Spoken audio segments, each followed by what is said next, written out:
I always hear that recording in progress and always cracks me up. What's up? What's up? What's up? What's up? What's up? You amazing, amazing, bold beauty bosses. I'm your boy, Wicked. Shut up. And today, I'm excited. I'm excited for our guest today in our expertise interview. We have the one, the only, the notorious, the notorious one, right?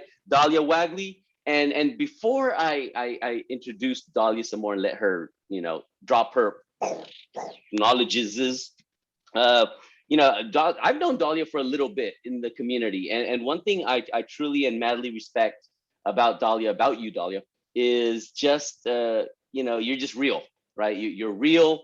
You're successful. You give great advice, and you're just really down to earth. And to me, I really appreciate that from anybody that's a six-figure plus esthetician such as yourself. And not only that, what impressed me about Dalia is not only is she pretty awesome, super hot, and just an amazing mama, because she'll share pictures of her beautiful daughter, but also her suite of businesses. I had to write it down because it was a list of shit. I was like, dang, Dalia, really? So Dalia is the owner of SpaW. She's also got under that umbrella, right? Get Sugar certified, and also under that is the edgy, smooth AF. Dalia, welcome. Thank you so much for spending your time with us here today and being so willing to drop your knowledges. Good morning. It is early for It's early. Early bird gets the worm. Yeah, but it's the second worm that lives. So the first worm, it's good for the bird, it's bad for the worm. So for the worm, it's better to be the second worm, because if you're the first worm, the bird got you. So let's get into it, Dalia. You're in the beauty business. You are a mentor. You're an educator. You're a business owner. You do all these things. You are successful. As a young girl, did you always want to be in the beauty business? How did you get into the beauty business? Well, I can definitely tell you that I did not want to be in the beauty business. I was a very tom girl, still am, but I am in the beauty business. My dad was an entrepreneur, and he had several businesses. He was in the oil and gas business. He was in the tire business. And I saw that growing up. So I knew that the entrepreneur lifestyle was for me. I definitely knew that I was not going to work for somebody else. But my mom is an educator, a teacher of 30 plus years. And as any teacher would tell you, you got to keep going to school and go to school and go to school. And so that's what I did. And when I got my college degree, I still didn't want to work in that. I still didn't want to do that. And I mean, I did it because it was, everybody tells you, hey, you need a plan B, something to fall back on. And, so I did it, satisfied that check mark, for my parents. And then I worked retail. I worked retail because that's what I did in college. I went and I, had my, college job, and I didn't like it. And so I went back to my little summertime gig, which was at a big office supply, a big box. And I was like, look, can I get a job back? I want my job back. And they were like, what? I'm like, please, part-time, something, I don't care. And they were like, well, we have a manager position. And I did that. And it was great. And I stayed in the retail management position 7-8 years. And then that was when the last recession hit. And they were laying off people and doing everything. And I was one of them. And I said, this will not happen to me again. And I wanted to manage a spa. So whenever I started researching, and I was like, well, I don't know jack about beauty, but I wanted to be in that spa environment. And I thought, well, maybe it'll be more tranquil, more, chill. And I won't have to be selling computers and USB drives and pencils and, all that stuff. But anyways, I just wanted to, you know, get to that level in management. And I went to beauty school and I learned how to do facials, and I think it was 750 clock hours. It took me about 6 months. And I mean, I was banging out, you know, facials at beauty schools and doing my thing. And I graduated, and then I opened up my suite right away. 0 clients in an all black salon. I paid up my rent all at one time. The guy said, oh, it's I think he told me 150 a week for a suite that was super small. And then he told me, he's like, do you know that this is a all black salon? And I was like, but don't y'all have eyebrows? And, you know, I mean, I'm threading eyebrows and I'm doing facials. I was like, is there anybody that does skincare in here? I said, everybody does hair. So when they come here, you're going to need somebody to do eyebrows and sugaring and waxing. At that time, I didn't sugar. At that time, I did not sugar. But that was at that barbershop is where I got my first VIP client, a Dallas cowboy. And that's where I met a lot of my celebrity clientele. And they're still with me today. And if I wasn't in that barbershop willing to take the risk to put myself out there, and I paid my rent for a whole year in advance. Dang, that's commitment. And I told the guy, I said, look, 150 is a little much, but if I pay for a whole year, give it to me for $100 a week, and I'll give you a check right now. Yeah. I said, sold, done. And he was still building the building. I mean, suites were not, I mean, it was done. I just drove by it and I was like, what is that going to be? You know, I got down, I talked to the construction workers and they're like, oh, it's going to be a barbershop, blah, blah, blah. And then I was like, oh, okay. Someone gave me the guy's number. He said, I'll meet you up there.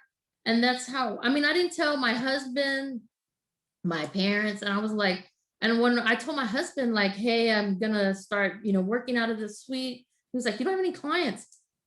And he started calculating, because he's an accountant, how many eyebrows do to get my money back. And he was like, you got to do a lot of threading to get your money back. And I was like, I'm not worried. Yeah. I feel confident. And so here, let's take it to, so help me understand this. You went to college, right? Right. And what'd you get a degree in? Teaching. Okay. Yeah. So you went to college, you know, got the degree, right, to teach, you know, and all that stuff. And then you went back to your old job. Yeah. Right. So and this is why this is one of the things that is super, super important, yo. If like I went to college, I got a degree, and I used none of it. I'm not saying college isn't important, you know, to some people. You know, if you're gonna be a doctor, I want to see a freaking diploma on your wall, yo. If you're gonna be a lawyer, you know, there's some places where a diploma is required. But I think a lot of us fall in that trap where we do or we get a degree or something to appease a parent, to fit into society. So when our parents are mingling with other parents, they're like, "Oh, what is your kid doing? Oh, they just graduated." And but the toll it takes on us is not only draining 4 years plus. I was on the 6-year plan, right? I ain't gonna lie, right? Yeah, I was like 5. I was on the slow boat. Yeah. But look at all that time spent, money spent, you know, learning about freaking trigonometry and this stuff, and you don't use none of it. And then you went back to your old job. And you know, and again, like, you know, that some people will believe in fate and say, well, you know, you didn't do it, but you got that experience of the. It's like, well, there's a lot of experience you're just gonna get called life. Like when they throw you in life and they go, you know, in college, they're rarely gonna teach you negotiation where you can take down your rent from 150 to 100. Some of that shit's just called streets. Some of that's just called life. And by just doing that one thing, you know, if you saved $50 a week by paying straight up, and y'all, if you're listening to this, understand this: everything is negotiable. Everything. If you go, oh, my landlord said the rent is this much, you know, if you know how to hustle and you know just the smarts, you can save. So you'd save $50 a week And there's what, 52 weeks in a year roughly, right? So 50 times 52. So, you saved an extra $2,600 a year. A penny saved is a penny earned. You made an extra 2,600, especially in the beginning when it's hard, when you're just bringing your business up, but you're already up 2,600 because you were smart. So tell us about your business. And so we got a little bit of your past. Tell us about SpaW. Tell us about Get Sugar Certified. Tell us about Smooth AF. Walk us down some of these businesses. What do you do? Tell me.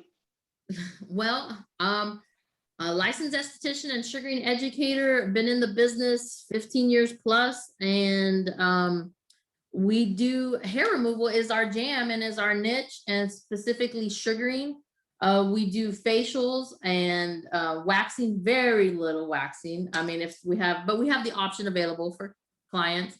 And I have figured out a high profit margin product service that has a quick turnaround and that I can do fairly quickly. It takes me 17 minutes to do a Brazilian, and I was doing, facials, and still do facials for $80, $100 for an hour. But I can see with like 4 to 5 clients doing Brazilians at $70 a piece. So pretty quick. And, with my assistant, and I have an assistant, I mean, we roll pretty good. I mean, I've figured out the process. My product is good, and that's something that the process works, which makes us be profitable.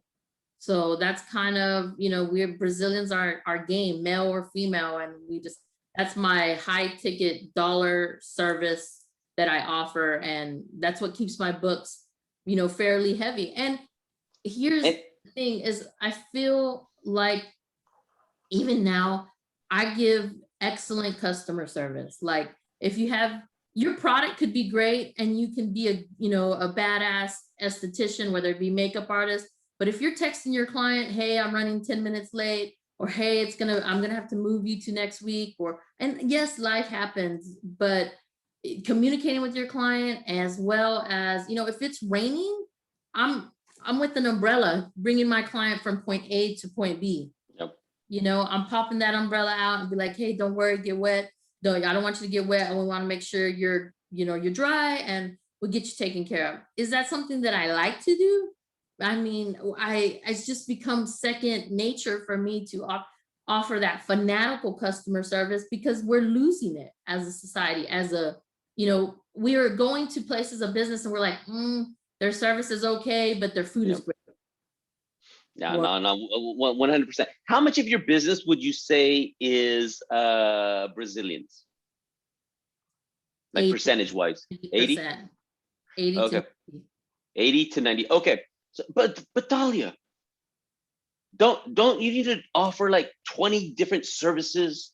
Don't you need to just do this and teeth whitening, and then all of this, and then that cavity stuff, and this and this, like lashes, lashes and everything. So one of my biggest pet peeves that I see a lot, and this is something in the group that I try to minimize, saying, because a lot of people, a lot of estheticians feel if they're not doing well in business, it's because they're not offering the right service. Like, for example, if they're doing sugaring and they're not making money, they're like, well, it's they don't see like, okay, it's my fault, maybe I should market better, do this better. They go, okay, the sugaring's not selling, which sugaring sells, right? It sells, but they go, okay, well, I need to learn how to do lashes. So they'll spend an extra $1,500, $2,000 on taking a different course. And I always tell people, I'm like, dude, if you can't sell sugaring or waxing, like there's someone like you that's doing well, and 80 to 90% of your business is one thing. So how did you get good at sugaring, and how did you make it your jam? Like what? How are you able to do so freaking well with freaking sugar, water, and lemon and stuff? Which is great. Only 3 ingredients. I will tell you, I was one of those estheticians when I had my big spa 7 treatment room, and I was like, oh, I had natural nail care, pedicure chairs, manicure chairs, all this stuff, because I wanted to add all these services to my service menu. And I still keep that service menu because it keeps me humble. I was like, I can't believe we offered all those services. And, you know, it looked like a Cheesecake Factory menu is what it looked like, my service. And it just had so many, and I had to have so much staff to do that. And when I downsized and did studios and did them in 2 different parts of the DFW Metroplex. So I have one in Irving and I have one in the Bedford-Hurst area. And so I was able to keep my costs down low and figure out, you know, sugaring, just a niche service. I was good at it. I was at an aesthetic show with my friend Jamie Renee, which is in the sugaring business. And she was taking, I don't know, a sugaring class, but I had told her, man, I'm so busy. We did like, I think she remembers like 48 eyebrow threading. And at that time, eyebrow threading was like $4 and I was doing it for $10, you know, and that was high. And she was like, dang, Dalia, $480 and you did 48 clients, you know, between you and your staff. I was like, that's crazy. And she's like, wouldn't you rather do, you know, like 20 clients at $100 a pop or whatever? And I was like, yes, I would. And when she told me that, it was like a light bulb. And I was like, yes, I would. Because I was thinking about all the clients that were coming into my business, foot traffic, and they were only spending $10, you know? And we were upselling, maybe if they came from brow, you know, to lip. Some of the retail upsell I took to my own business and still do. When clients, I get super frustrated when I have staff or that they're doing underarms. I'm like, hey, we had time on the books. Why didn't we ask them, do they need eyebrows? Do they need lip? And turn that service ticket from a $50 service ticket to an $80 or a $90 service ticket so that we can, you know, every little bit helps. And I learned that it took me a while. I mean, I was one of those estheticians at the beginning that, you know, I was doing all the SpaW stuff. And now I've, you know, condensed my menu down and figured out a niche service that is profitable. And, you know, the rest is history. I mean, it took me a while. I'm not going to lie. It took me a good 6 or 7 years to figure that out, you know? So how did you go through that process? Like, so you're doing all this stuff. At what point did that light bulb, like you said, just switch and go, well, okay, I need to change from the cheesecake menu to this because this is what I'm banking. And do you wish you would have done that earlier? Oh, absolutely. I absolutely wish I would have done that earlier.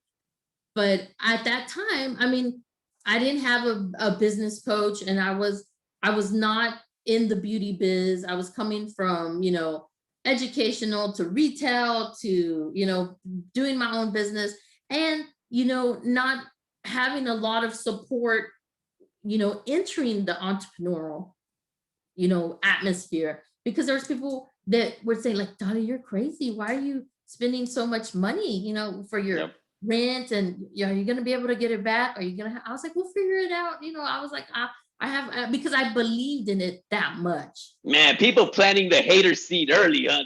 They're throwing in that doubt, like this, you know, like Salt Bay, there's a doubt base everywhere. They're just like sprinkling shit on your dreams. Like, yeah, dream killers. And when I have students in my sugaring classes and they say, oh, you know, should I charge $45 for a Brazilian? And I'm like, no, you should not. You should not. Well, I'm just learning. And I said, you're learning, but you could charge, you know, for a month, perfecting my technique rate at 45, but it's only going to be for 30 days. And then after 30 days, you bump it up to 80 or whatever you want to do it. And I said, but you cannot, you know, I said, it'll be very hard for you to raise your prices later on. And I said, so you need to do it now. And, you know, they're doubting themselves. And, you know, when I started in the beauty business, eyebrow threading was $4. That place still exists today, $4 for eyebrow threading. And they were looking at me crazy because I was charging $10. $10. And they were like, you know, and I was thinking, you know, people would come into my business because I was across the street from the $4 price. And they would say, is this the $4 eyebrow threading place? And I would say, no, ma'am, it's not. This is the $10 place, but we can fix your $4 eyebrows when they're done. And that's I would say, we can fix your $4 eyebrows. And I got so many clients doing that. So many. And I made signs that say, we fix $4 eyebrows with an arrow. I did. They must have liked that, huh? Because it was, you know, a place that they were seeing volume, but they were jacking up brows. And I had already gone over there, scooped, you know, kind of been nosy and sent, I was like, what's this $4 eyebrow threading place that everybody's, you know, going to? But it was a typical, you know, Desi salon, you know, and they were going quick. You had the Bollywood music in the corner, the eyebrow threading. My people! Yeah, the eyebrow threading and quick, you know, quick turnaround. They were probably in the threading chair 2 minutes, 2 or 3 minutes. So they were seeing volume, you know, that worked for them. But I was like, man, if we slow our roll down and charge $10, then, and people, I mean, yeah, I got the hate with those $10 eyebrows. They're like, $10? How about the $4? Because I was on the same street as the $4 eyebrow threading place. And I was like, that's okay, but we fix $4 eyebrows. No. And another valuable, really valuable tip that you just reminded me of, right? And folks, this is why the riches are in the niches, right? And the reason I say that a lot is when you niche down to something you're good at. For example, Dalia, you with your sugaring, you know, you get really, really good at it. Like you got a flow that you go on. It's kind of like you know, when Michael Jordan's playing basketball and he's just like killing it in the old, good old days. You know, he's in that zone that they call it, because you're just going in and you're just feeling it. But what happens is a lot of times when you have to do so much, because I know people that own salons and they do teeth whitening and they do the lashes and they do the waxing. And so what happens is, here you are teeth whitening, okay, which is a different skill set. And then from there, you're going to go to lashes, which is a different skill set. And from there, you're going to go to brows, which is a different skill. So every single time you do that, you almost have to take your brain and stop it. And then you have to access a different portion of it to do that next service. And what happens when you do that is, one, it takes more time to start and stop, but it messes up your flow. So talk to me when you're flowing, because it sounds like you got Brazilians down to, like, what did you say, 17 minutes, right? Yeah. So that's pretty good, right? So describe to me your flow and what a difference that makes in your business and how it's helped you in your career. It's my flow is, and I don't do it alone. I've definitely, when I started, I was doing it alone. I was trying to be the everything, you know, the spa attendant, the receptionist, the person that was doing the facials, or I don't do that anymore. I have found value in, you know, having a team that supports my dream and my business. So for example, if we have a Brazilian client, you know, even doing, you know, what we call flip the room, you know, flip the room for the next client. Mm-hmm. That's time consuming, you know, and now even more because of COVID, because we're having to wipe down more stuff with doorknobs, light switches, you know, chair handles, stuff like that. But I have found, and if anybody has seen the movie, it's called The Founder, with the Mickey D's, the gold. Yeah. Okay. And you see them learning how to make the burger quicker and efficiently, you know? And that's what I have figured out with Brazilians, is that when I'm out there checking out the client, my assistant is already flipping the room, sanitizing, getting the next customer in. Mm-hmm. And if talking to them and saying, hey, she's going to be in just a moment. We're going to go ahead and start. We're going to get you prepped so that all I have to do is come in with my ball of sugar and slay. And then, you know, she's talking to them about post-care. Do you have any, you know, issues? She's already done the pre-consult when I'm checking out another client, or, you know, closing the sale on another one. And it's just flipping. We're like a well-oiled, you know, machine. And we do that for each other. And we know I don't want to say the script, but we know the drill, you know, we know the drill. We figured out the process, and it's profitable, and it's only Brazilians. And sometimes people don't want to do Brazilians, you know, and especially male Brazilians. When Jamie told me, she was like, Dalia, do you want to do male Brazilians? And I was like, oh, I don't know about that. And I was, but I'll try it. I'll give it a go. And then I was like, it's not any different. Why would we as practitioners say no? You know, and I was like, no, we cannot say no. It's a clinical service. We're not, you know, it's hair removal, you know, from the eyebrows to the toes. And a lot of my big high ticket VIP clients are male clients, because they cannot go to a certain spa, and they may not want the fluff and buff, or they want to be kind of incognito, you know, especially the hockey players and my Dallas Cowboys. They don't want to Instagram that they're in a hair removal 4 hours. Yeah. You know, they don't. And I wish they would. I mean, I signed a lot of non-disclosure, and I wish I would. I have one of my best pictures is of a Dallas Cowboy, and he's eating his protein rice or whatever, and I'm sugaring his back. You know, and I was like, this is so, you know, gross. Like, he has food in my treatment room, but I can't tell him no. And I'm like, oh, okay, whatever. He's trying to get because camp is coming and his fit. And I was like, he's eating every 2 hours or hours. And he was like, but I had him for 4 hours of hair removal. Obviously he needed. What's he gonna do? He's gotta eat. They gotta eat. And then my assistant was looking, is he eating? I'm like, let's just do our job and leave, you know? No. Okay, so one thing you hit on that let's dive into a little bit more. Okay, it sounds like you have, like, for example, your script, your procedure. You said, you know, everyone knows the drill, right? And another thing you hit on was the movie Founder. So one thing, I read a book a long time ago, and I packed all my books. I'm moving and shit, right? But anyways, so there's a book called E-Myth. Have you ever heard of that by chance? No, I haven't, but I'll look it E-Myth. Guy's author's name is Gerber. Last name is Gerber. Good, really good book. And the purpose of that book is to say, okay, within about 5 to 10 years, 90% or 80% or whatever of small businesses fail, right? Small businesses start, they think they're, you know, in the beginning, everyone's like, I can do it. I got this. I'm going to be a business owner. And then they struggle and like crazy because they don't know what they're doing. And then over the time, it's just a slow, painful death, because any small business owner that's not making money, you may still be in business, doesn't mean you're profitable. And that's a very, very painful process. So the author, he goes, okay, he noticed how a lot of small businesses are struggling, but he realizes that businesses like McDonald's, any of these restaurants, fast food franchises, you know, they have like a 90, excuse me, and like a 95% plus success rate.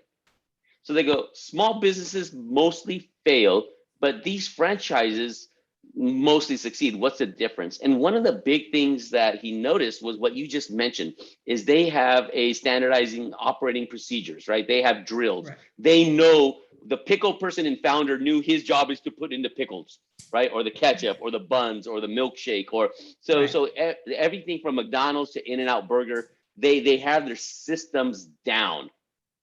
And that is critical, because if you're winging every single thing and you're not sure, you're kind of doing this, and then, oh crap, I forgot about aftercare. Oh, I didn't give them the opportunity to upsell. Oh, I should have asked this. If you're winging your business, you're winging your bank account. You're just rolling that on, you know, you're just rolling the dice, and I don't know what I'm doing. But I'm free. I'm free. I just live free, right? So talk to us about your systems. And, you know, how did you discover them? How did you put them in place? And once you put them in place, what kind of difference did that make in your business? Once you put them in place, I mean, it is amazing the return of profitability you will have.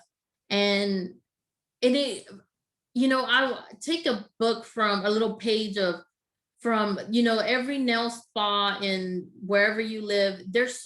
You can know that you're going to walk into a nails place and they're going to say, pick your color, sit down on number 3 pedicure chair, and, you know, and they're ready to go. Very rarely do you sit at a nail place, unless it's like 4 or 5 o'clock, to wait.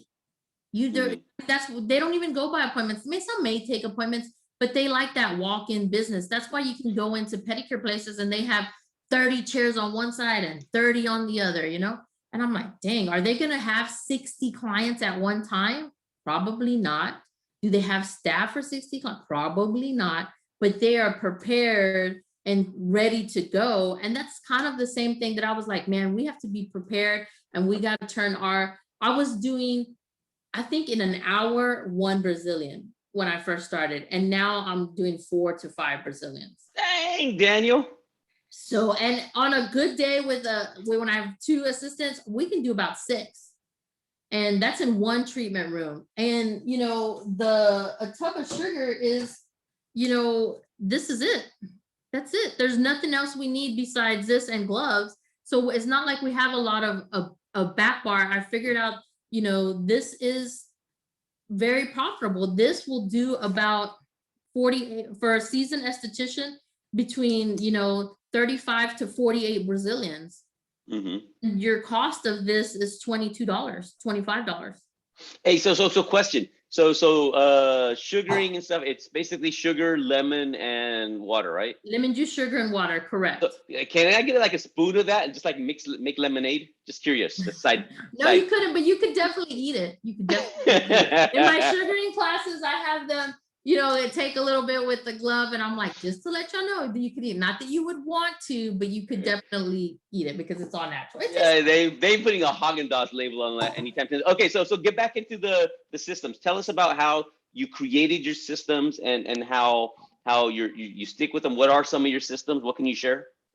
Some of my systems are, you know, having things prepared, well organized, so we know where our sheets are. We know we make these kits where it has like a fitted sheet, a pillowcase, you know, the hand towel, everything's ready to go for the day. So we don't waste going to 1 cabinet for towels, 1 cabinet for sheets. I mean, that cuts down on our time. We've made these kits, and I learned that at a really high-end spa that I worked at for like 5 or 6. When I was running my own business, my hours were Tuesday through Saturday, and I was working Sunday and Monday at a high-end spa in South Lake, trying to learn the tricks that they did, you know, and that paycheck was just my little play money. But it wasn't that I was putting in a lot of hours, but I wanted to see what a spa that was doing $200 and $300 facials, what were they doing? Because I was at a spa at a different side of town doing $80 to $100 facials,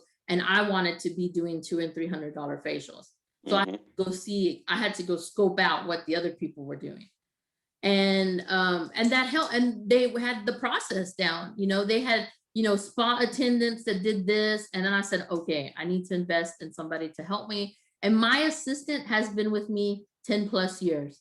Oh wow. 10 plus years. She's been my right hand girl, and I have another assistant that helps me. I mean, so she knows, she can just look at me and be like, I'm tired. You're tired. Did you have a, you know, 6:30 client today? And by the time and she works 2 to 7 and I work 7 to 2, but I still go on through the day, but she's able to help me because from 2 to 7, I'm tired because I've been up at 7. Okay. So I've already seen 9 to 10 clients by myself. I need help as a business owner and entrepreneur from 2 to 7 because I'm pooped, you know, because my goal is to work 7 to 7. And I'm pooped. So I recognize that I'm going to need that help, that extra help to maintain the speed that I want to go at, or the, you know, so that helps, you know, and she helps me flip the rooms, post care for clients, check out clients, all of that stuff. And, you know, clean up. I mean, we have to have it very calculated for it to be profitable. There's a lot of estheticians out there, and you ask them, how much does that facial cost you? And they don't know. They don't know. You need to know that 1 pump from this and 2 pumps from that, and that facial cost me, you know, $3.18. Yep. And you know, when you look at the cost of things, it's all the cost, right? Like, you know, if you're spending an hour on a facial, how, you know, you're looking at your rent, you're looking at your electricity. And you know what, I'm old school ghetto. And what I mean by that is, to me, like some folks will talk about money. It's like, hey, you need to know that pump is going to be, you know, 50 cents or something like that. You know, in the beginning, I used to calculate that. And later on, I just found out that, you know what, if you make a lot of money, you don't got to worry about so in the beginning, you may want to, you want to know what it is for me. Because in the beginning, I used to do that. And then I used to just drive myself crazy. I'm like, dang, I got to, okay, 1 pump of this, a bottle of this is like, you know, 40 ounces. if I do one pump, that's 1 ounce, 1 ounce, one divided by 40 times that. And I'm like, God damn, I'm looking at 23 cents. So after a while, I just learned to wing them. Like, okay, that's about, let's just say $10. And, but one thing that's really important about what you're saying, right? Yeah, know your costs, but more importantly, know everything that needs to go in the price. So for example, that one gal you mentioned before that was going to do Brazilians for $40. Dude, Right. you know what? Certain numbers are just not profitable. It doesn't matter what everybody else is charging. If you're not comfortable or you're new and you're like, oh, I should do 40 and maybe I'll get a lot more people. If your prices are really low, people can think you're cheap. All right, like Right. you're not a professional. There's something wrong with you because you're charging so little a lot of the times, right? So what are the things that I see? And you're part of the group. You see things going on. You probably see threads, and you read what's going on, and you chime in from time to time.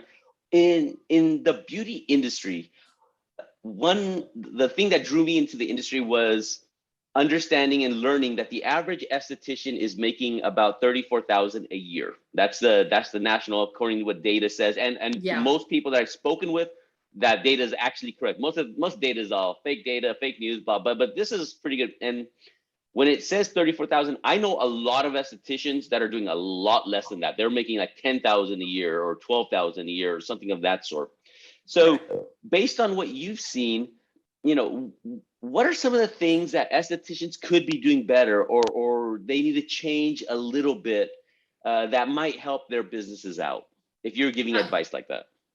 Well, we've touched on that a little bit already, but definitely finding your niche, because you have to be a little different than the esthetician across the street or in the same building as you.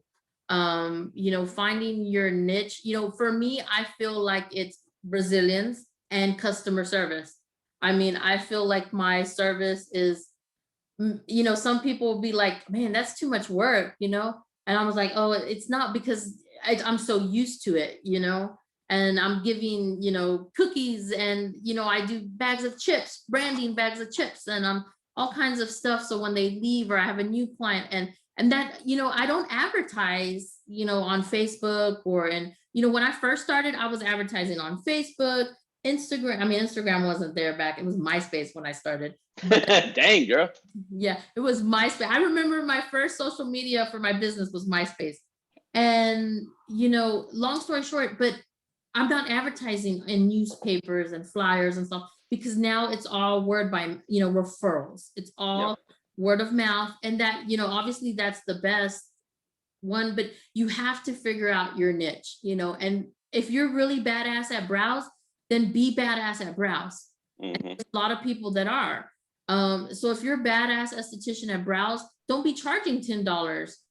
You need to be charging $35, $40, $50, and you can't look at someone else's service menu and match it because y'all are in the same neighborhood. Doesn't mean y'all are doing the same. What if she's using a XYZ brand of wax from Sally's and you're using XYZ from a high-end wax distributor? You don't know. I mean, there's so many, but you have to find your niche and what you're good at and figure out the process. If you only like doing facials, then just be a facial esthetician and rock out good facials. There's a lot of estheticians I collab with, and it's because they don't like Brazilians. They don't want to do Brazilians. They don't want to do hair removal. That's not their jam. They don't want to do male Brazilians. There is a big box waxing place in Irving that sends me male Brazilians because they don't service men. Yep. I had a student that went up their corporate ladder and is like a manager, and she was like, Dalia, is it okay if we just give your number out and if somebody wants mail? And I'm like, absolutely, absolutely. And I was like, I can't even believe that they do that, but I get a lot of revenue from, that XYZ big box, I call them wax in a box places. And, and I'm thinking, man, if they taught their estheticians how to do male Brazilians, then think about all the revenue they could be doing. But yes, finding your niche. With any esthetician, I would say finding your niche and doing it well. You do not need to have a very intense service menu, and just find your and and kind of streamline your service menu. You know, you can ask my best esthetician buddy. I'm always like, oh, you know, I want to manufacture sugar base. I want to do, you know, my smooth AF. Ooh, butterfly opportunity. Yes, exactly. That is exactly the man. But I feel like if you have multiple streams of revenue coming in, and if, for example, if I had my, you know, online shop for products during the pandemic, when it hit, when we were on lockdown and we weren't servicing clients, that could have been my stream of income. But I was too lazy and too not tech savvy, and I was like, nah, I don't want to have an online store. It's going to be too much work. I'm already in the treatment room. But I guarantee you, that won't happen to me again with the next pandemic. If there will be, I was ready. You know what? Absolutely. So here, let me ask you a question. That big box store that sends you referrals, right? If you're to look at it or guesstimate, how many referrals would you say they send you either a month or a year? If you had to do a guesstimate. Oh man, I can tell you in a month, they probably send me like 25 to 30. Okay, let's just go on the low end. Let's just say 25, right? Yeah. And roughly how much do you charge for that service? $85. So 25 times 85, right? So and that's a month, right? So that's about an extra, let's just say 2,000. I always like to look at lower numbers because you can always go higher. So one of the things I just yell at people all the time, and I'm just a jerk. I tell people straight up, I'm not nice. You know, you want somebody nice, go visit Mr. Rogers' neighborhood or some shit, right? I'm just like, hey, this is what you need to do to make money. And one of the important things I talk about, like, dude, you need to network with other businesses. Like for example, let's just say that big box, and you know that's a lot of things that probably came together. You had a student that went up there, and this is, but regardless, if you're just nice to people and you connect with people, but the thing is that big box store had a gap in its service, right? And when you're able to network with a lot of people, and the reason I do this is I'm like a scientist, right? Like I'll look at stuff, I'll look at a business and I'll go, okay, what is this business missing? What are they not able to do? And if I'm able to position myself as a solution for them, so instead of them saying, sorry, we don't do that, I don't know what to do for you, they can send somebody over to me because I am helping that business out and I'm servicing their clients well. And like, for example, you mentioned, you know, doing so well with customer service, you know, that client is going to thank the person that referred that big box store for sending them to you. Go, you know, thank you so much. You know, Dalia is amazing. She did this and did that. And so now they're able to use both places, right? So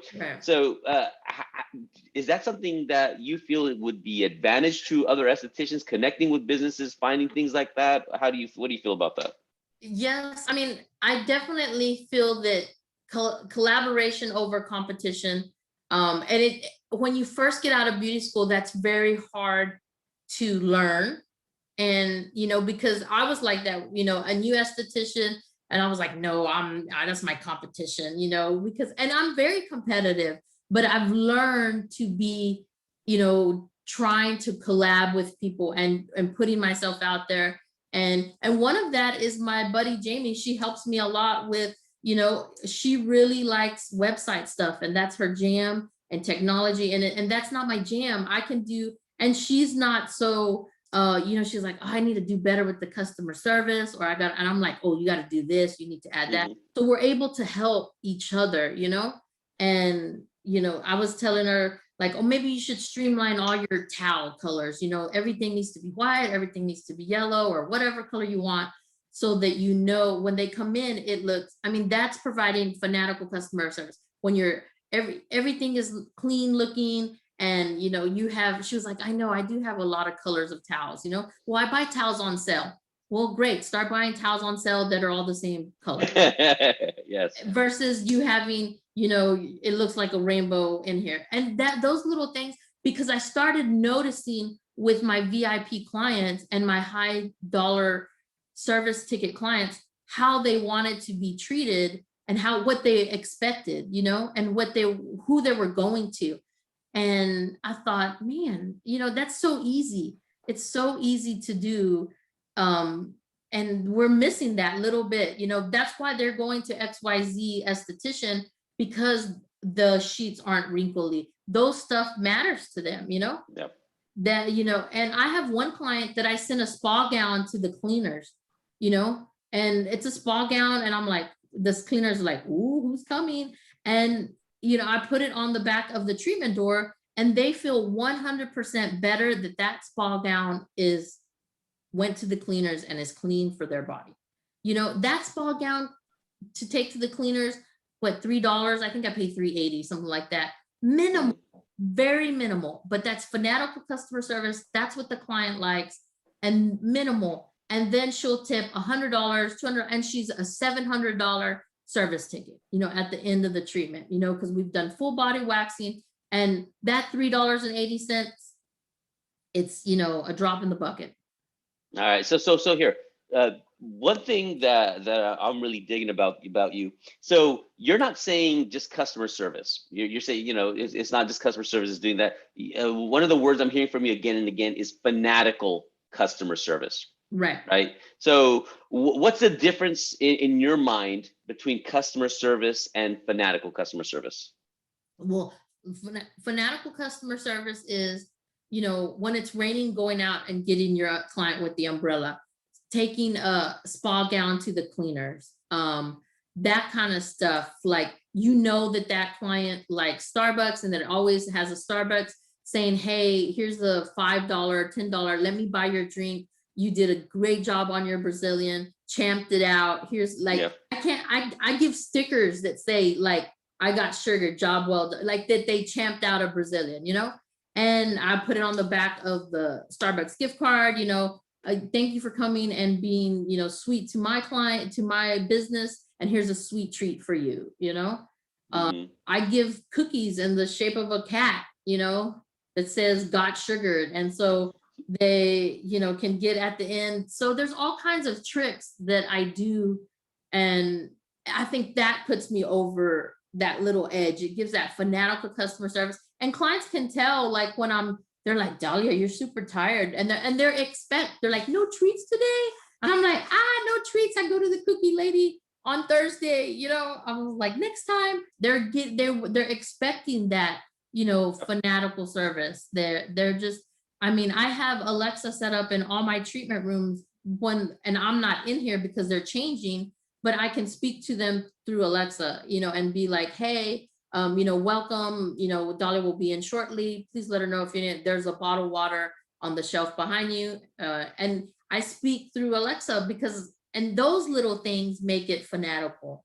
So I just going above. I have a client that is a pilot, and he comes from Tel Aviv, and he's like here 3 hours, 4 hours, and versus him Ubering, I go pick him up, or I send an assistant to go pick him up, you know. And I'm like, don't worry, we'll be there. If I can do it, I'll do it, you know. That's that. And you're like, oh, I'm not gonna pick up clients from the airport. That's crazy. But you know what, that one client has turned into 10 American Airlines pilots, and all those pilots have, you know, stewardess that come to me because they're referred to friends. So that it just branches down from that little, you know, them saving $30 on an Uber trip, and, you know, my assistant wasn't busy at that time, or I wasn't busy at that time, and we were able to make a run and come back. Right. And, you know, those are the things that I feel that put me over the top. Yeah, and you know what, Dalia, that is, I just love to hear that, right? That is like thinking completely outside of the box. Oh, my freaking lights coming in. That's thinking out like outside of the box. That's just going above and beyond. And you know, one thing I talk to people about all the time, and to me, it's like, you know, I hate to say it this way, I hate to be a downer, but I can see a lot of times why the average esthetician is only making 35,000. Right? Because I cannot tell you how many groups I've been a part of or messages I've seen. Oh, it's my business, I'm gonna do it my way, right? And you hear this kind of stuff, and I'm like, girl, and I'll hear that, and I'll be like, I can already tell you're not doing well, because anybody in the service industry, and here, everybody listening to this, and I say it, everything with a with goodness in my heart, I try not to be too much of a D-bag, right? Is this, what Dalia is doing takes time. It takes energy. It takes work. It takes caring. It takes all these things. And some people might be like, man, that sounds like a lot of work. I'm not going to do that. That sounds like a lot of work. And you know what takes up a lot of work? Being broke. Yeah. You know how hard it is. And I say this because I've been on both sides. I've been negative bank account living paycheck by paycheck, putting 36 cents in gas at AM, PM, or whatever the gas station. I've been there. And I don't, you know how much creativity it takes? Okay, I'm behind my rent. What do I got to do to get on my rent? Now I'm stressing and I'm doing this. When, if you do the things, and Dahlia, like the things that you mentioned, that's like, if you go, hey, if you live close to an airport, connect with pilots, try to do this, put it out there, offer to pick them up. People will be like, I'm not going to do that. It's like, okay, but if you want to make a couple $100,000, a year, and you want to be at different levels, and like you mentioned, it's not because you're doing that just to do it. It's one, it's great customer service, but look at the high level clients you're doing, and the thing that just opened up my peepers, right?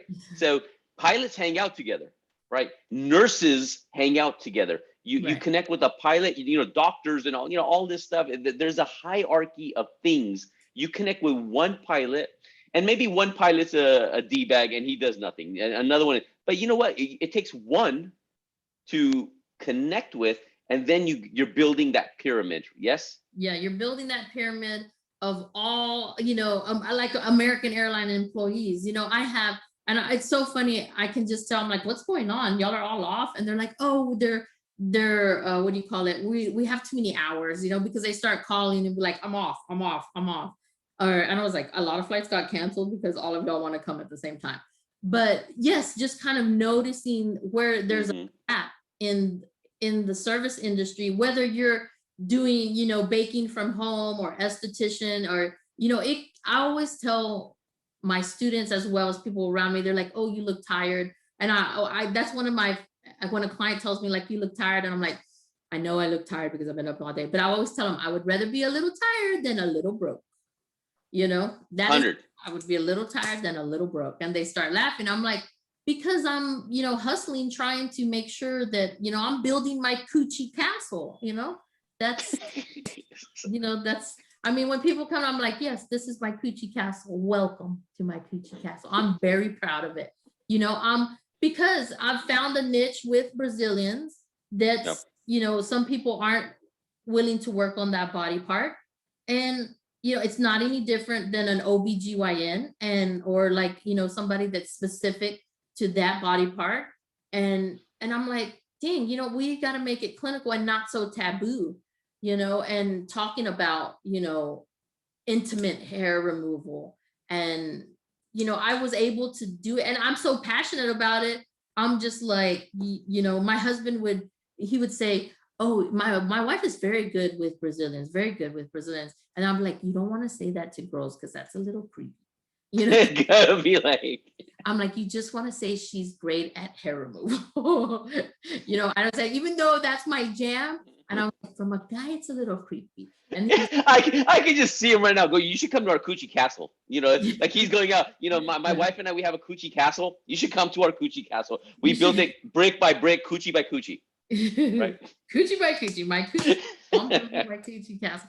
But that's just, throwing it over the top. It helps, and you'll be surprised. I've gone to estheticians, and I always, support a local esthetician that's, and I say, hey, I tell them after the service, I'm an esthetician. I'd like to network with you. If I can't, I received a great facial from you today. If I cannot service a client and I have my books are full, can I refer people to you for a facial?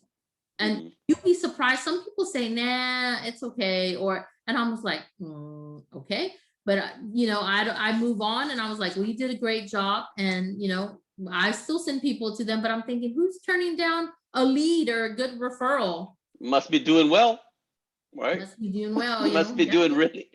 So okay, go. And as we wind down a little bit here, if you had like a time machine, and you could go back in time to speak to your younger self when you first got into the business, right? And knowing all of this, it's one of those things. If only I knew then what I knew now, right? Right. And you know, what advice would you give to yourself that you feel would help your younger self out and get to where you are faster, and then some?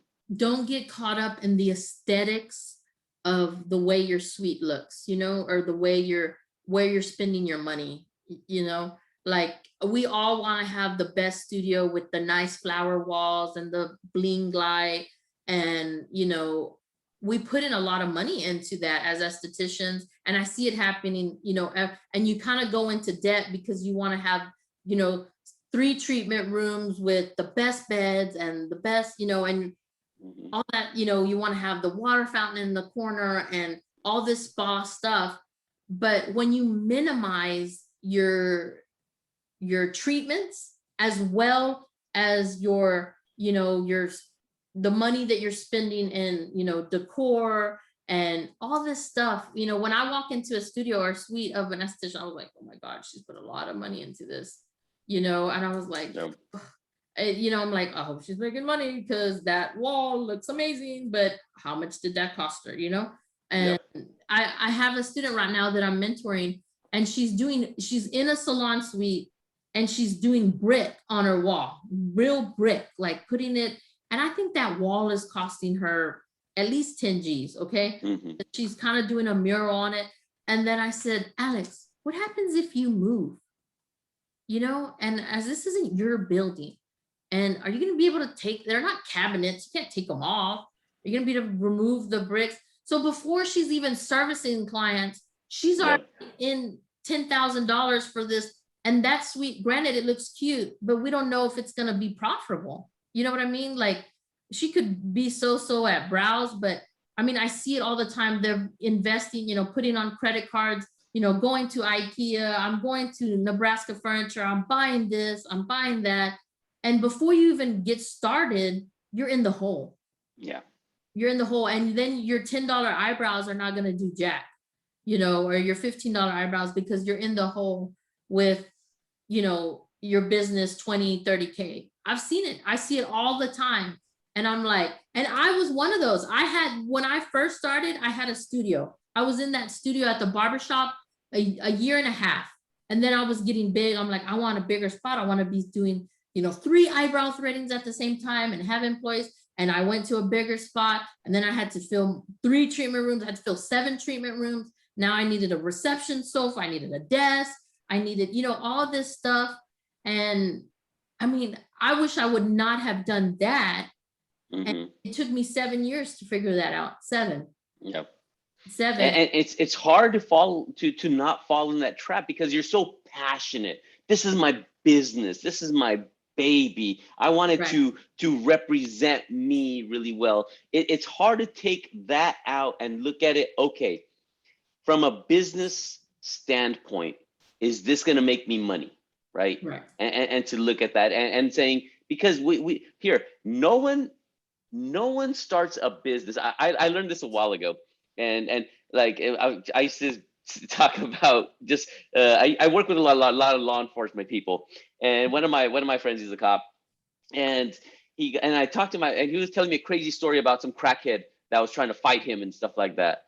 And he goes, wait, this crackhead must have weighed like, 95 pounds, and he's just going at me and stuff like that. And the cop's like, 250, 225, he's a big guy. And he goes, you know what, Wick, this is something that'd be interesting for you to know. He goes, regardless of how small the person is or whatever no one fights a bigger person thinking they're gonna lose.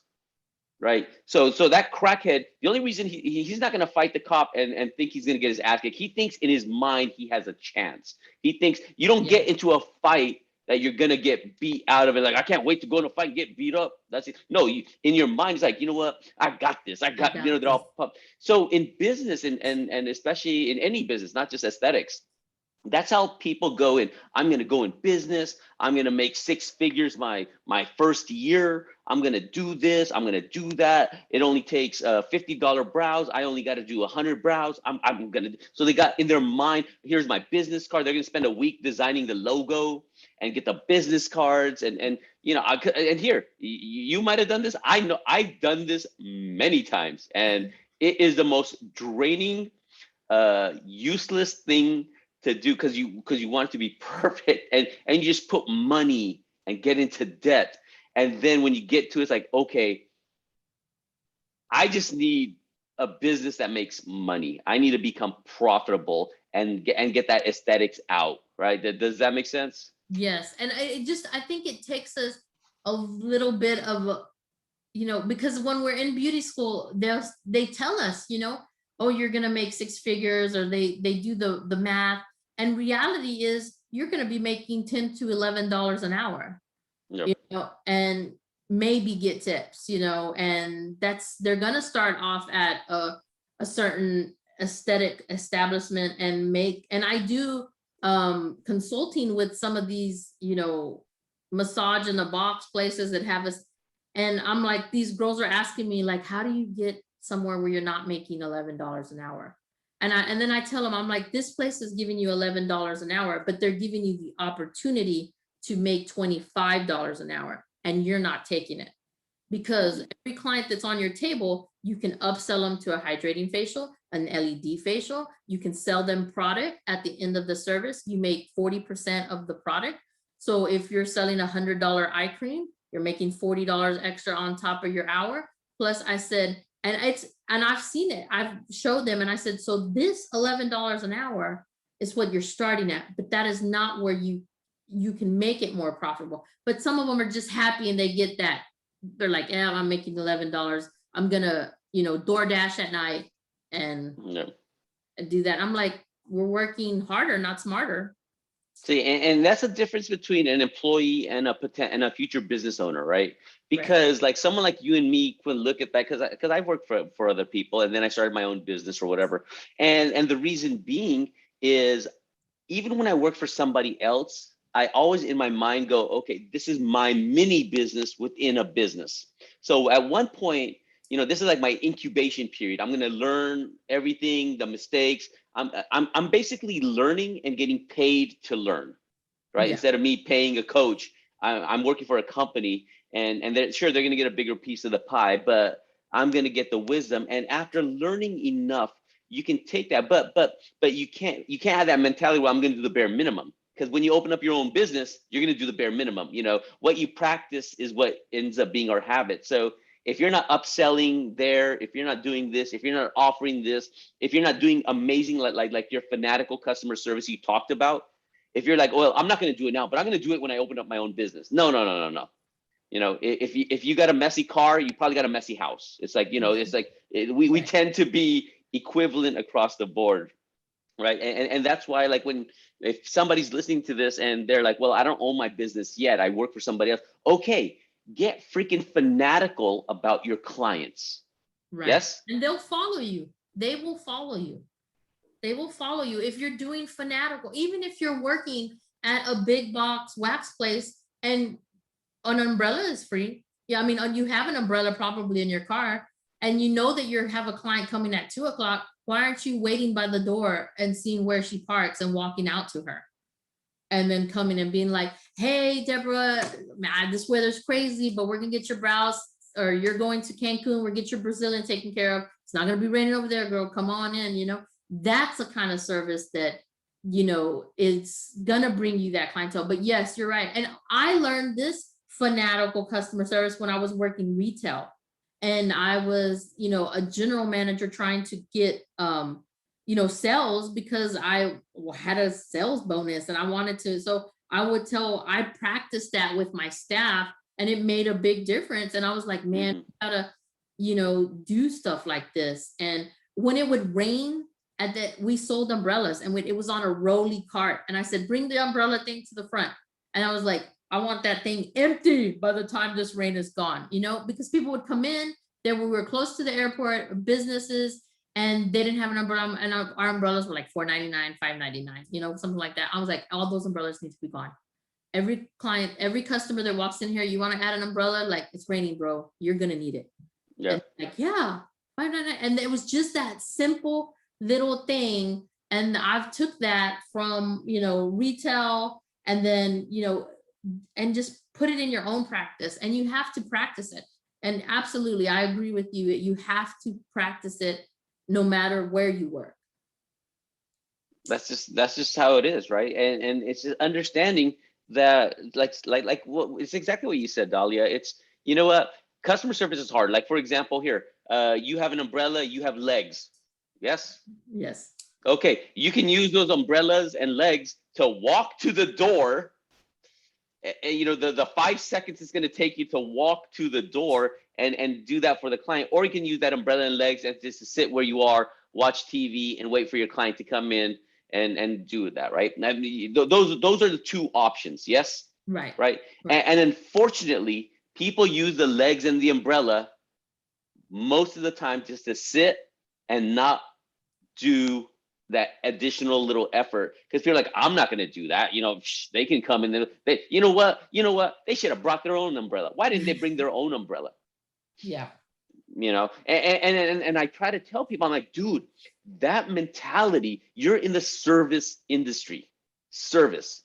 If you have the mentality, man, you know what, I hope my client calls in and cancels. It's like, no. We don't want them to cancel. Yeah. Right. So as we wrap up, Dalia, and again, first of all, thank you so much. I mean, just to go over a couple of things, that the notes that I took from you are, one, negotiate. Everything is negotiable. From your rent, from anything you buy. If you buy in bulk, if you're able to do a little bit more upfront, you will save some, and the other people will do it, and all of that, right? Then another thing, look at systems, create systems, whether like it's what you do, you're bundling, the towel and the sheets and everything, you already have it good to go. That's going to save you. You're basically carving out minutes you can save to do that turnover faster. So you can spend those minutes, but don't carve out those minutes and sit your ass down and watch Netflix.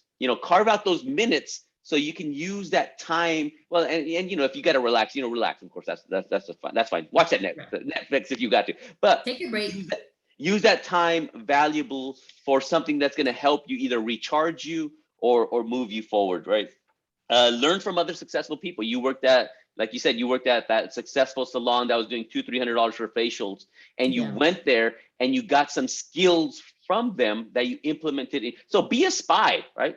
Right? Like a mission spy. Learn. Yeah. It's like, dude, we all learn from people and get inspired by all that. Referrals, find other businesses in your hood that maybe are not offering the services that you are offering, and approach them, court them, talk to them, go, hey, you don't do dudes? I do dudes.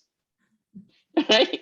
Why not? And the Fanatical customer service. So last thing, of course, there's gonna be a lot of our Bold Beauty Boss community that's gonna be listening to this.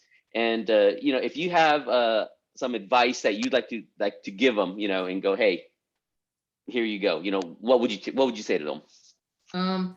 You need to unlock the secrets to your beauty business. Unlock the secrets, and when I say unlock the secret, what you're good at, and just focus on that. We cannot, and you might think, oh, it's repetitive, it's the same thing. No, really sit down and unlock the beauty vault and unlock what you're good at. Every esthetician knows I'm, badass at lashes. Then unlock the secrets, unlock the vault, and just be, a badass esthetician doing banging lashes, and work on, and that's it, and be okay with that, and be okay doing lashes, and that's it. You're not going to offer brow waxes. You may collab with somebody else that does brow waxes, but I mean, just be, and it's okay to offer one service. It is okay. You do not need to do teeth whitening and tooth gyms and all that stuff, and hydrofacial. The list goes on. And collab with people.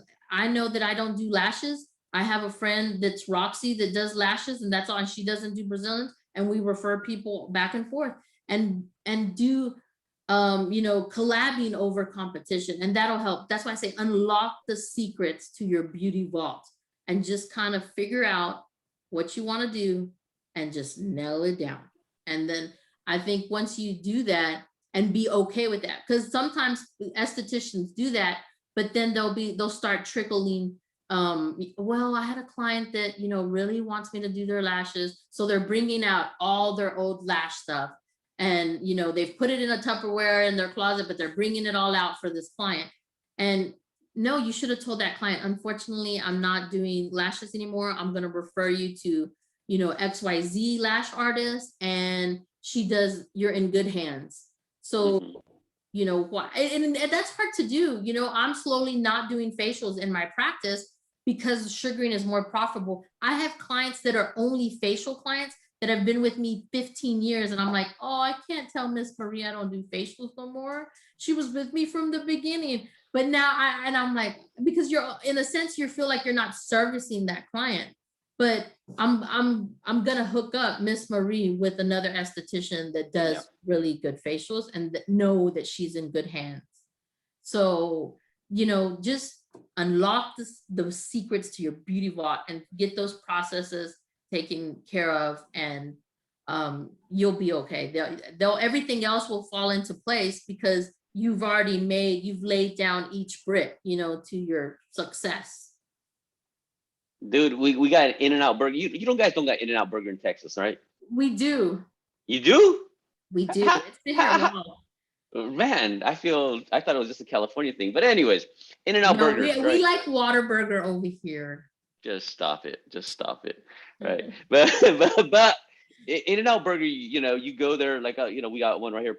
And, they got 3 things on their menu: burger, fries, and like, shakes and sodas, right? That's it. Yeah. That's their menu. Their menu is, just that in big print. And you can go there at freaking 11 o'clock, midnight, 1 o'clock in the morning, and there's a line. Packed. They just nailed this thing. So don't feel you have to, you have to be a servant for all your clients and everything they want. Don't like exactly what you said, Dalia. Don't fall for that butterfly syndrome. Oh, I can make money here. Yeah, you could, but you're learning a new skill set. You're pulling out the lashes from your Tupperware box that probably smells like lasagna, because you had lasagna there before you put the lashes in there. And nobody wants lasagna smelling lashes. I'm just telling you, they'll just be hungry all day long. It's just weird, right? But if you could just nail in on that, don't feel you're missing out. Don't feel like is that common? Like they feel that they're missing out on this opportunity. It is a common. I mean, I think it's because we want to be, even though we're a small studio or spa or whatever we're working out of, we want to be competitive with the big back, med spas but if you come down to service, it's the service will be better. You can still get the money. It's kind of, I can't explain it well, but as long as you are okay with the niche. And I go through phases like that. I have an employee that wants to do lashes, and I'm like, lashes are not profitable. I'm like, you're on the bed for 2 hours, you're charging $50. I mean, you're taking up my treatment room that I could do 2 hours. I could do 10 Brazilians, and you're only getting 150, and I could get $700. I try to do it like that. I'm like, that doesn't make sense. The treatment room needs to work for it. She's real stubborn about wanting to do lashes. And I said, you know what? I said, before I invest in lashes, I'm going to send you with my friend. I want you to see if you can do it, how hard it is. Like if that's something you want to do, I will try to bring it on. And once I sent her, I kind of let her shadow somebody else for a day, how hard work. And she was like, it's a lot of work and not enough money. And I'm like, yep. And I was like, I'm glad. I said, go, I'm making you go 2 days. I'm paying you to go over there and help out my friend and see how. I said, she's doing it fast. And I said, how many clients has she seen? I think she said 4 or 5 at $150, $100 a piece. I said, we're still making more money doing Brazilians. And I said, so it doesn't make sense. I said, lashes are expensive, glue is expensive. And I said, I couldn't see it, but I entertained it. And I had Yep. to educate, my associate on this is why I don't want to do lashes. I mean, it would be a good add-on, but it doesn't make business sense for me, and it was hard for me to say that because I was like, oh, she really wants to do lashes. I don't want to kill her thunder, but Yeah, but here, and for everybody watching, listen to this. So in this group, I'm very privileged to be able to listen to a lot of conversation. I talk to a lot of people. So one thing you want to keep in mind that a lot of people don't think of. A lot of people just think about the perfect thing. So it's like, for example, lashes. Perfect. We can do lashes. Cool. In their mind, they see everything going perfectly, right? They're gonna do lashes. It's $150. Everything goes okay. In this group, I cannot tell you how many customer service issues I've seen that other estheticians have. What can go wrong with lashes? Okay, lashes can fall off. right. The glue can irritate the eye, right? And now, it's the aftercare. Are they consistent with it? The client's consistent with it. So you have to look at, and I just learned this. Actually, it's on my wall right there. I learned this. I stuck it on my wall because this is going to be a valuable piece of advice for everybody listening to keep in mind along with all of Dalia's wisdoms, right? One, what's the upside of doing lashes? Okay, we can get more clients, we can make more money, we can do this, we can all that. Okay, cool. That's all the upside. Question number two, what's the downside of doing lashes? Okay, you're gonna take up a lot more time. Your room is gone, your table's gone for 2 hours at a time. The Right. other downside, you want to think of the customer service issues. The lashes falling off, the glue becoming an irritant, Right. all this stuff being wrong. The additional issues. Imagine an esthetician sneezed and got the glue in the client's eyes. I don't know, whatever, right? Right. And This just stuff in general, happens, right? I the being, I went to get my lashes done and I had not joined the lash bandwagon. And I said, let me go see what it's about because I have to be the client. Am I wanting to offer this service? So I went to an esthetician. She did my lashes and she was on the lower end of $100. She spent an hour and 45 minutes with me. An hour and 45 minutes, like almost 2 hours.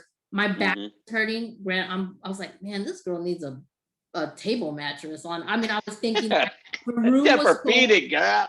Yeah, her room was cold. I said, do you have a blanket? It's cold because it has to work for the glue or whatever, And she's like, Mm-hmm. keep it so cold for the glue, whatever. And then I was like, dang. And then she said, you have to bring your own blanket. And then I don't know why that rubbed me the wrong way because of a person that does Fanatical customer service. I mean, would it kill her to go to Target or, some So buy exactly. blankets and wash them? And No, but see, so additional, the downside, you now got to buy blankets. You now have to inconvenience your other clients that are getting Brazilians, right? They probably don't want to be in sub-zero weather. That's you need for the eyelash. So again, what's the upside? You'll make money, you'll do this. The downside are all these things you're now listing. Now you have to clean the blankets, you have to wash the blankets. So right. this is all this overhead. And then go, okay, let's assume the downside is going to happen. And you're going to deal with the customer service issue. Some lashes are going to go wrong. Probably not your fault. Maybe the client's fault, but they're going to still say you, right? So assume all these down things is extra customer service you're going to have to deal with, people complaining. You have to be in sub-zero weather. You have now additional blankets to wash. Looking at all these downsides, can you still live with it? Right. And to me, this is a logical way of thinking before I add on any service or take on any additional projects. What's the upside? What are all the downsides? Assume that the downside is going to happen. And if it happens, can I live with it? And if you can say yes to that, go, yep, I can. I'll do extra laundry. I'll deal with the extra customer service thing because I feel it's going to be profitable. I can deal with the bed being taken up for 2 hours. I can deal with the client being uncomfortable, laying down for like 2 hours or whatever, and all these things, and kind of just go with that. But this way of thinking has really changed the way I do business because I go, okay, do I really want to take on these additional headaches? Do I really want to do that extra work? If the money makes sense, then yes. But like you said, if I was looking at your business, I would say definitely don't do it. If you can do $700 an hour by doing 7 Brazilians and versus this Right. for 150 bucks. To me, the math is like a no-brainer. And then you look at all the additional things that can go wrong. And Murphy's Law is made there for a reason, because shit happens. Yeah. And but I had to investigate it, and Yeah. for should I have investigated it? Probably not, because I know Brazilians are profitable and I already knew, but I said for peace of mind, I said, let me go, I don't want to be a dream killer to another employee of mine, and that really wants to. I was like, let me go do lashes, let me figure it out. And I kind of investigated. I was a spy to see if this would be profitable for my business. Yep. And it wasn't. It was a decision. I was like, girl, if you want to do lashes on your own, I'm okay with that. If you're only working for me Monday, Wednesday, Friday, then try to start your hustle Tuesday and Thursday, and I'll work with you if you really want to do lashes. But unfortunately, I cannot bring on lashes to my business, because it doesn't make money sense. Yeah, and that's and see, now that's a seasoned a business owner, because yeah, it's like exactly what you did. Investigate it, check it out. Maybe it was right. Maybe it's a great idea. We don't know until you do that. But one thing I can tell you, because you and I are probably similar in a lot of ways, is we've made enough mistakes in our time where we've gone and we followed the butterflies, or we thought something was cool. But then when you sit down and you really just logically look at it, not from an emotional aspect of I want to do this, I think it's cool. It's like it's not about what I think is cool. Will it sell? Will it make money? Will it make my life easier? Right? If you can do all these things, then why not? Right? I'm a capitalist. I love money. It's hard for me to say no to money, but sometimes saying no is the smart thing to do to make more money. That we just got to stick with what you're good at and not get distracted all the time by the next trend that's out there, right? Right. And I mean, it happens to us all. I mean, it happens to us all, whether you're seasoned or not, but we have to be able to see it. We have to be able to be like, okay, that's not for me. Maybe I want to, I always told estheticians, like, if you really wanted to do body calvation and you want to bring that onto your practice, go be the spy at someone else. Find someone that will, mentor you, or see if you could do that.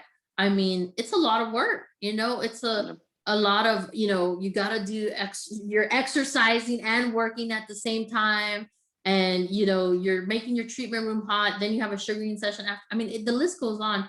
But that's why I say unlock the beauty secrets. You want to unlock the beauty secrets. Those are secrets that you have to unlock for yourself and figure out what will be good to keep in your vault and use in your business. And once you unlock that and you figure it out, the rest will fall into place. I mean, I say that because it just does.